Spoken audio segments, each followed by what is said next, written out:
So the first thing I wanted to do was just point out to you that you have this book. It is in your professional development library at your campus. This was sent to your campus librarian, and there's one copy per fifth grade science teacher per campus. So if you're a singleton and you're the only one who's teaching science, you just have the one copy.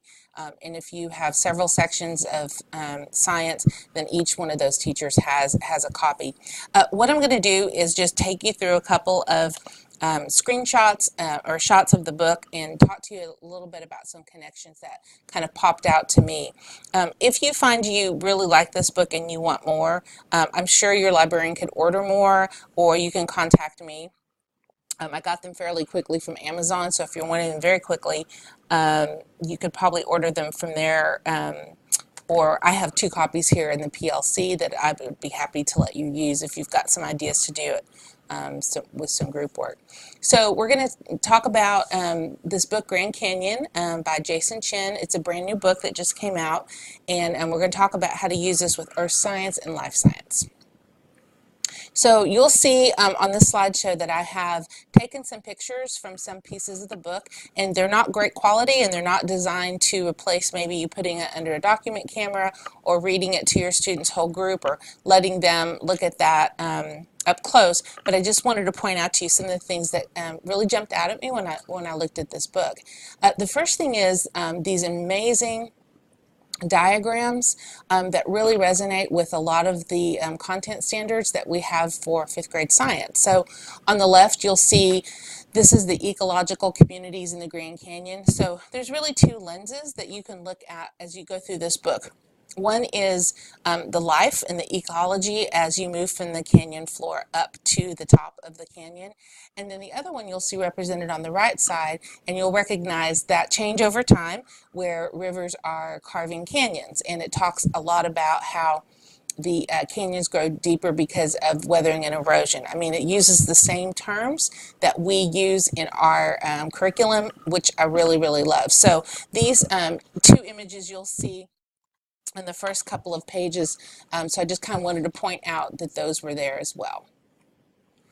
So as I mentioned, the book kind of takes a girl and her dad from traveling from the bottom of the canyon up through to the top of the rim, and as they go through, it talks about the plants and animals that live there, talks about the ecology and how the environment changes, but then it also talks about the geology that they encounter as well. So on this image you'll see plants and animals that would be living in this particular habitat, which is the maybe a little side creek off of the Colorado on the canyon floor.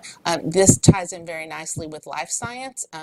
You could have your students infer what kind of environment there is. There's plenty of water, not a whole lot of light because it's the bottom of the canyon, and then talk about some of the adaptations and the plants and the animals that live there.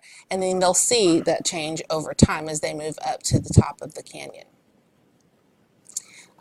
They also have a diagram of the rock layers of the Grand Canyon, so you can talk again about and review how the oldest layers are going to be on the bottom, how the youngest layers are on top, and how this is an example of what type of rock, sedimentary rock, because we've got those layers. And so this is another way to kind of bring back some of the things that you've talked about. I also like that this has, I'm not sure if you can see it, but it talks about how many million years old each one of the layers is, which is pretty amazing. Another diagram that they have at the bottom of the first couple of the pages is showing how the canyon started to build up before the erosion happened. So again, reinforcing those sedimentary layers and talking about deposition and then forming of those layers, and then how the canyon started to form as a result of the water running through it. So another nice reinforcement there. Another thing I really love about this book is the incorporation that they have of these little cutouts. So on this page we have the little girl, and she's traveling along on the trail, and she notices this interesting looking stone, and on the next page you'll see what that stone actually shows from the past. So this is an example of a fossil which is again something we've introduced to our students this year. And that part that's circled in white there is actually a cutout that shows a peekaboo window through to the next page. And then the next page you'll see right here, here's that cutout on the other page. So it was showing these kind of ripply layers of sand which have been fossilized patterns to show what the environment was like in the past. So again, a really strong connection of using fossils to show what past environments look like. And I love the images in this book are just beautiful. But I love how it kind of transports her back into time so she can see what that particular fossil is telling her about what the environment was like in the past. And I'll show you a couple of other examples. And again, we're moving from the bottom of the canyon floor, from the older layers up through the newer layers. So we're kind of traveling through time from oldest to more recent. Here's another example of a cutout has showing a fossil, and this particular fossil is showing a trilobite, which is evidence that this was once covered in an ocean. And again, kind of takes her back so she can see what that fossil is actually representing from the past. This is just another example, and again, I'm going kind of chronologically through the book, so I'm kind of jumping back and forth between geology and life science, but this is another really powerful diagram that really reinforces the erosion and deposition, and then that layering of the sediment. And then on the right side, it talks about, I couldn't believe I saw this, it says the sediment was compacted and cemented together over time and became sedimentary rock. If I would have written a book, I couldn't have said it better myself. So there's a reinforcement of those terms and those processes to form sedimentary rock. As we continue to move through the book, here's another one of those little cutouts showing a fossil. And so you can see again, they're moving up, going higher in elevation, so traveling through time to more recent times. And this particular fossil is showing evidence that in this particular layer, we had a terrestrial environment, and this would be of the dragonfly wing. So it's a fossil of a dragonfly wing. And again, just showing you some of the diagrams at the bottom. This particular one on the left shows how fossils are formed. So a nice little reinforcement of that. And then on the right, it shows some of the different kinds of fossils. So you can have fossilized footprints, but you can also have impressions of things that lived in the past as well. And then another cutout here, there's another fossil. And the next page, I went ahead and put it on here, that's showing actually a fossil that showed evidence of, again, another ocean. So change over time, the environment changes over millions of years, and then this would show a marine environment with different organisms, different than what we saw with the trilobites. So we're continuing up, and we're seeing different kind of habitat now. We're seeing more of the ponderosa pine forest, and so the animals and the plants that live there have a different habitat. Therefore, there's going to be different adaptations and different organisms there. So again, this could really tie in nicely for your life sciences as you talk about interactions of living and non-living things. Just to point out a couple of differences between the other image that we saw at the beginning of the book.